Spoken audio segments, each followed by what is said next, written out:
Его уникальный, богатый на мелизмы голос, глубокое знание татарского народного творчества позволили раскрыть всю глубину и красоту старинных татарских песен. Обладал неповторимой народной манерой исполнения. Караурман, Зиляйлюк, Тафтиляу, Уел – около 500 песен в его репертуаре. Более 15 лет мы с ним общались и работали с Конгрессом татар, и участвовали во многих мероприятиях. И, конечно же, он искренне остался нам не только как певец, не как артист, а как хороший человек, как наставник, как отец, как советник. Мы росли в это время, когда он светал. Народ очень любил его.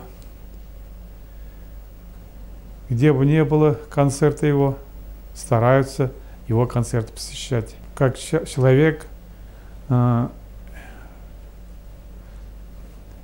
объяснить не могу, кто придет вместо него такой талант. Дай Бог, чтобы родились такие. Ильхам Шакиров вел активную концертную деятельность, ездил с гастролями в города России и зарубежные страны. Его имя объединило всех татар, разбросанных по миру. Я очень далеко жила от Татарстана, и очень мы вот татари, где всегда собирались, пели песни в репертуаре Ильхама Шакирова. И очень мы его любили, мы его уважали, мы прям восхищались его песнями. И всегда вот он в наших сердцах остается. В репертуаре Ильхама Шакирова были и песни на русском, казахском, узбекском и языках других народов.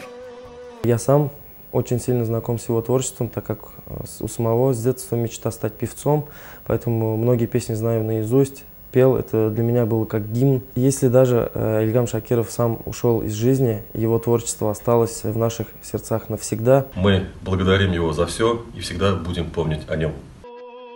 Сегодня легендарный сын татарского народа был похоронен на Ново-Татарском кладбище Казани. Он ушел в вечность, а песни его навсегда остались в душе народа.